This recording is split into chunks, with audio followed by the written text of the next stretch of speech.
Hi everyone, how are you? Well, thank you. Okay.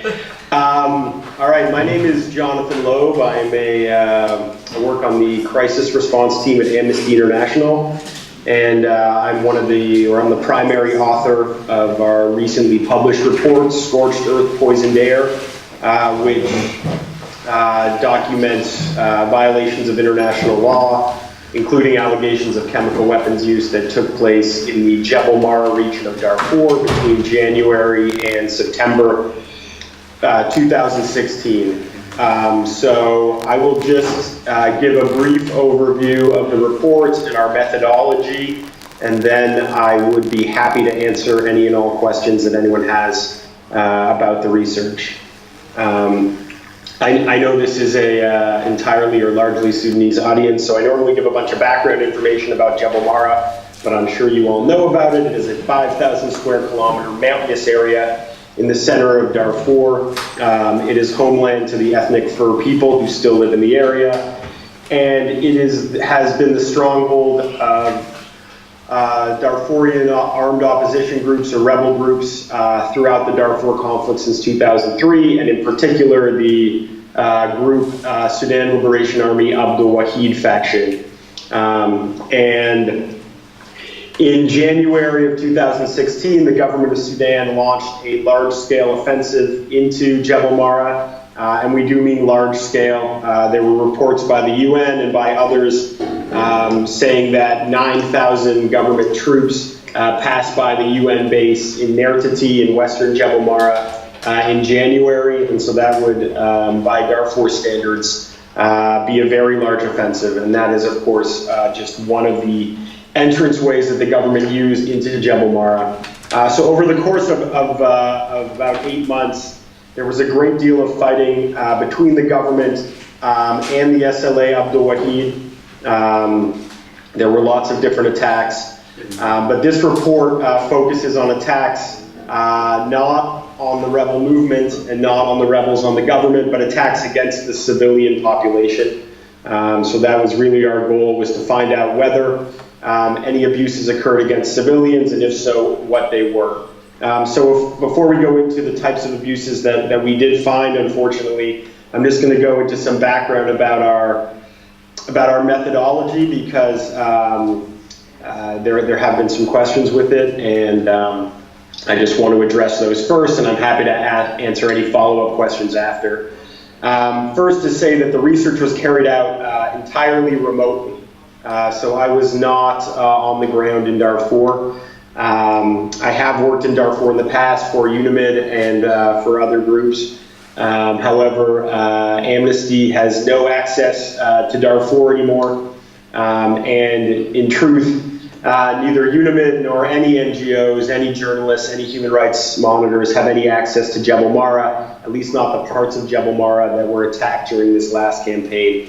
So as a result, we needed to carry out all of our research remotely. This would not have been our first choice. We would have been much preferred to have gone on the ground, but it was just not possible. So instead of saying we can't do anything, what we tried to do is the best with what we had, which was to conduct interviews over the phone. And these were done by myself and by a colleague from Darfur who speaks Fur. And both myself and this colleague had extensive networks in Jebel Mara. So I've been working on Darfur for over 10 years. He is from the region. He's also been working with different NGOs for a very long time. We had extensive contacts, so that's how we were able to reach out to some of the initial people that we spoke with. And so I just want to emphasize one more time that there is no access to this area. There is no UNAMID, no NGOs, no journalists, no human rights monitors. And there really hasn't been any access since President Bashir was indicted and his arrest warrant was issued by the ICC back in 2009.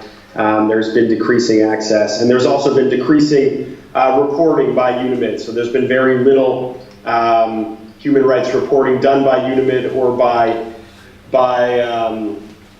local human rights monitors. We did try wherever possible to corroborate what we found with reports that came from UNIMIT as well as reports by Radio Dabanga and by other human rights monitoring organizations like Pseudo UK and the other groups that are trying to do research on the ground. We also did work with a variety of local intermediaries who were present on the ground inside Jebel Mara, who helped us to identify and to contact witnesses.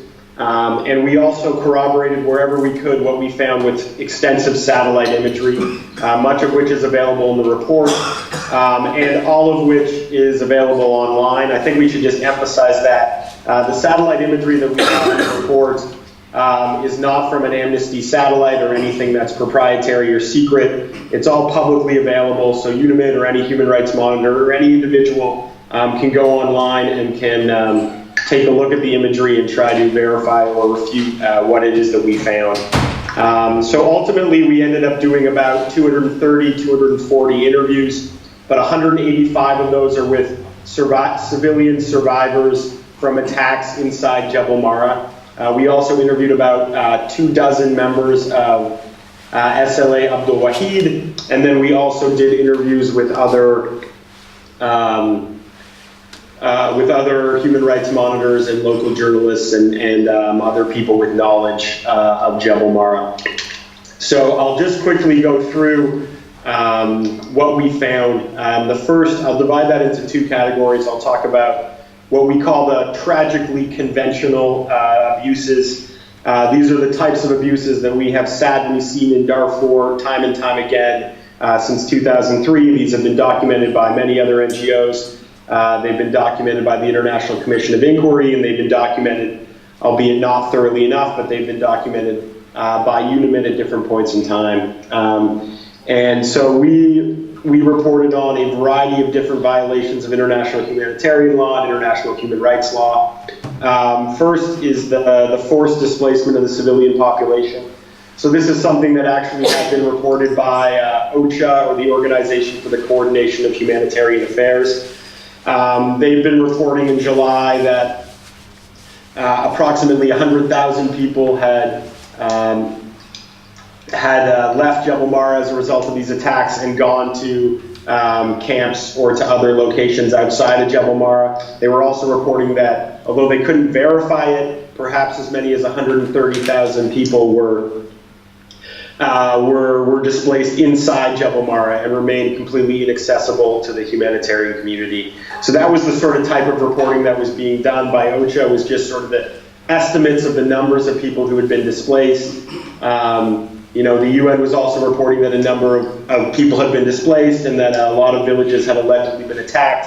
But what we wanted to try to do was to provide more detailed information about why they were displaced, how they were displaced, and what had happened during these attacks. And that's the information that we got from our interviews. And so what we found through the interviews and through the satellite imagery was that hundreds of villages had been attacked in Jebel Mara. So from our estimates, there's approximately 1,500 small villages throughout the 5,000 square kilometer area in Jebel Mara. Several hundred of these were attacked during 2016. And we were able to find satellite imagery showing that 170 of these villages had either been completely destroyed or partially damaged during these attacks. And that satellite imagery very much corroborated what we found when we spoke to survivors of the attacks. So these several 100,000 people were forced out of their homes by violence, by government forces. And we also found that during the context of these attacks, there was a significant amount of sexual violence, including rape. There was a lot of unlawful killings. We documented 357 unlawful killings of civilians, including 95 children who died during these attacks. And those 357 come from the 185 people that we interviewed. So it very much stands to reason that that number is only a fraction of the total number of civilians that were killed during this violence. We also documented a lot of widespread and systematic looting of the civilian population. This is something that doesn't get spoken about much when you talk about deaths and you talk about rapes. But there was looting and destruction of property on a large scale. A lot of the villages were systematically looted by government forces. after attacks, and then were burned after people had abandoned the villages. And we got testimony about that in many, many different locations. So those are the types of abuses that we documented: sexual violence, unlawful killings, looting, and forced displacement and burning of villages. And these are the types of things that we sadly expected to find that we found in other parts of Darfur. And these are the types of things that UNAMID has done a little bit of documentation of in some of their situation reports and some of the Secretary General reports. It talks about these things. However, they did not document the magnitude or anywhere near the detail that we think is sufficient.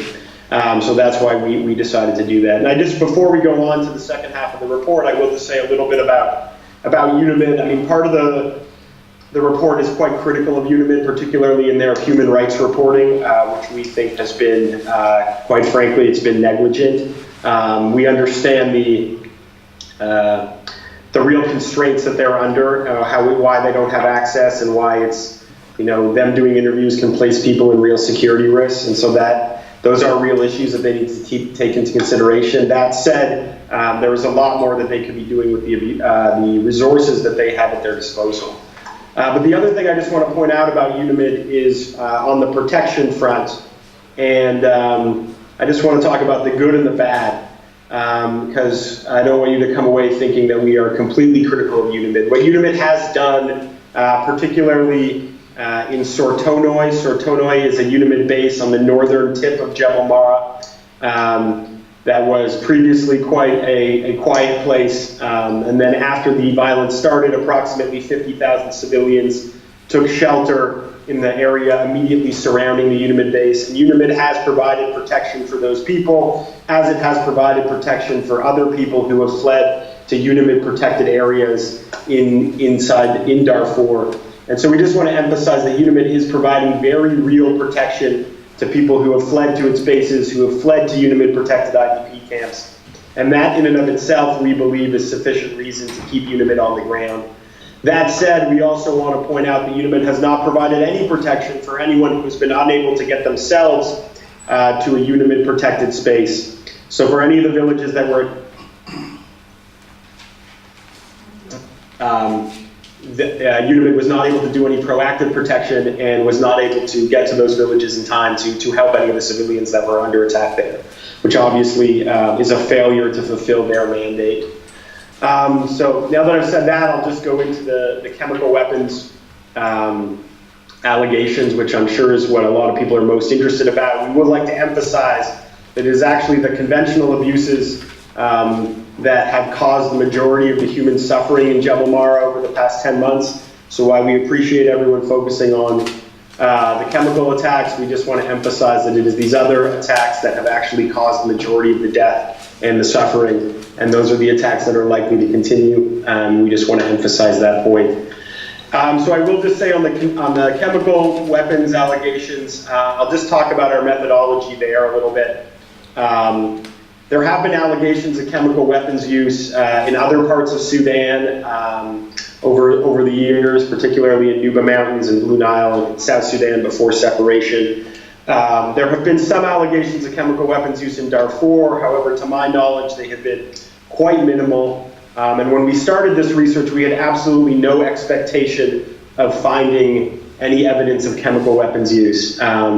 We did expect to find evidence of other abuses against civilians, but we were not looking for chemical weapons use, and we were actually quite dismissive of it at the beginning. We spoke to a lot of people initially who gave us some accounts that we now believe were likely describing chemical weapons attacks, and we sort of dismissed them, believing that they were perhaps confusing what they believed to be a certain type of attack with just a conventional attack.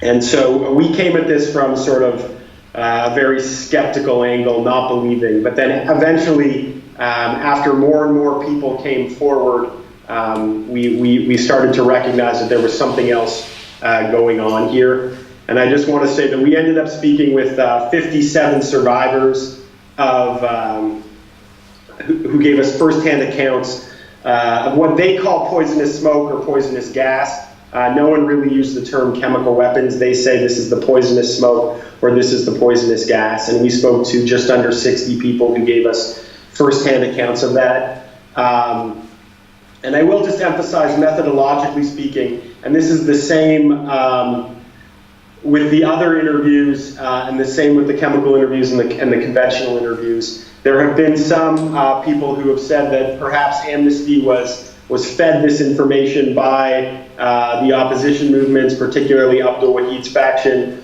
or perhaps we were given this information by a small group of people inside Jebel Mara who wanted to essentially fabricate a story so that they could get international attention. And I will just try to explain to you why that is absolutely, in our view, not the case. The first, with the opposition movements, we did interview about 24 members of Abdul Wahid's faction. 7 of those did give us accounts of chemical weapons use. However, they were by far from the most detailed or the most dramatic. And we did speak with Abdul Wahid. He did promise us that he was going to provide us with a great deal of evidence. However, that never materialized. He never gave us anything that was of any value or any use. And so, first and foremost, is that the vast majority of what we have here related to the chemical weapons and related to the conventional abuses all comes from civilian members of the population. And we also just want to say that it's not plausible that we were fed this by a small number of people. This information comes from literally dozens of different entry points into the population. These are entry points that were not aware of each other for the most part, that were extraordinarily hard to reach. So we did this research over 7 months of time, and this information did not come to us. We really had to seek it out. We had to keep calling and calling over days and weeks and months, and spent hundreds of hours on the phone trying to reach people, trying to get their trust, trying to piece together this information. And it really did come from dozens and dozens and dozens of different entry points. So the idea that there was some conspiracy to feed us this information is not in any way plausible, and that's just one point that we want to emphasize here. And so now I'll just go into a little bit more detail about the types of testimony that we got from the survivors of chemical weapons attacks. And just to say that the one thing to take away from this is that of the about 60 people we interviewed, maybe 5 to 10 of them had also been injured in conventional attacks. It may even be fewer. I'm not sure. I have to go back to my notes. But the vast majority of the people who gave us firsthand accounts of chemical weapons or of alleged chemical weapons attacks were not injured by bullets or bombs or anything else. They gave their account, and they say that all these symptoms that we are describing happened to us in the hours and the days, in the weeks after we were exposed only to this smoke or this gas. So they walked away from the scene of the attack, weren't hit by bullets, weren't hit by bombs. They were just exposed to a smoke or a gas, and then things began to change on their body in the hours and days and weeks. And so I'll just describe, this is all laid out in detail in the report, but I'll describe it now. This is what the survivors told us, and also what some people who were trying to help take care of the survivors also told us that they observed in people that were exposed to the attacks. The first is the color and the smell of the smoke. They described it as quite unusual and different than anything they'd seen, and most of these people have been in Jebel Mara for the past 13 years, and they've unfortunately been exposed to a lot of bombing attacks. Some of these bombs where the alleged chemical weapons were released exploded on impact like conventional bombs. Some exploded in the middle of the air. And there was a flash of light or fire that occurred before the bomb exploded, and then there was gas or smoke that dispersed all over the area, often killing grass and trees and wildlife that was in the area. People described the color of the smoke, often saying that it changed color, initially starting to be black and then changing. Many people described it changing to sort of a reddish color and then to a gray-white. Other people described it as being a blue-purple and then changing to a gray-white. Many people said they've seen it change to different colors if they'd seen multiple attacks, ultimately changing to gray or white before dispersing into the atmosphere, and that whole process taking about 5 to 20 minutes, depending on who you talk to. People also describe the smell of the smoke. This was very difficult to get a handle on. Most people saying that it just smelled awful or it smelled unnatural. A lot of other people saying that it, some people saying that it smelled like chlorine or DDT, and other people giving more specific smells, saying it smelled like rotten eggs. However, in general, we weren't able to pinpoint one specific smell, other than saying that everyone found it extraordinarily disagreeable, and in general, it smelled like something that they'd never smelled before. So then we asked them to describe what happened to their bodies and what happened to the bodies of people that they had observed after they were exposed to this smoke. The most common things that people described were very severe coughing, vomiting, and diarrhea. This was often bloody, and it was often fatal. A lot of the people who died after coughing up blood and vomiting and having bloody diarrhea, sort of in the day after and the hours after the attack. A lot of things happened to people's eyes. Eyes started bulging out, vision got decreased, eyes started turning red, eyes changed color, and those things all happened very quickly. A lot of people also observed changes to their breath started smelling different, changes to the urine changing color, urine becoming red. And then there were a lot of changes to people's skin. The skin changes usually happen not so quickly, but in the days and sort of in the weeks after the attack, where people's skin started to develop blisters, skin started falling off, and we have some photographic evidence of some of the symptoms that you can see. Blurred versions of some of the photos are included in the report. Other photos and some information that we couldn't include in the report because we don't want to reveal anyone's identity who we interviewed. So what we did is we took all these testimonies, these detailed testimonies that people gave us about the signs and the symptoms of what they saw, and then we also got these photos, and we took the photos and we took the testimony. And I should emphasize that although a lot of people focus on the photos, it's actually the testimony from where the majority of the evidence comes from. And we shared this testimony and these photos with two chemical weapons experts, two basically chemistry professors who specialize in biological and chemical weapons. And we shared it with them independently, and they both came to the conclusion that assuming the testimony and the photos are real, which we very much believe that they are, assuming that they're real, then there is no doubt in their mind that these injuries are not the product of a conventional weapon, rather they are the product of a chemical weapon of some sort. They then proceeded to give more detailed conclusions, stating that they believe that these are most likely the product of a class of chemical weapons called vesicants or blister agents. However, it says in the report, and we've been very open in our meetings, that it is very possible that it is a different type of chemical weapon, or it is a combination of weapons. And we acknowledge that it's unlikely that we'll be ever able to know the specific weapon that was used unless you were able to do blood and urine sample testing and test the soil and test the weapons remnants. And so in order for that to be done, you would need to have an on-the-ground investigation conducted by specialists. And so until that happens, all that we can say with what we believe to be able to say with certainty is that some type of chemical weapon has been used. We believe that certain types are most likely, but we acknowledge that we don't really know which ones. And that sort of brings us to the recommendations, which are included in the report, and there are three main ones I'll just talk about. The first has to do with investigation. So we recognize the limitations of remote research, we recognize the limitations of our chemical weapons conclusions, and we recognize that there needs to be on-the-ground investigation, so we're calling for two. We're calling for a investigation into the more traditional abuses that occurred, and we think that should be carried out by UNIMID, perhaps with other colleagues from the OHCHR. So we're calling on them to do a more thorough on-the-ground investigation in Jebel Mara into the abuses such as forced displacement and sexual violence and killing of civilians.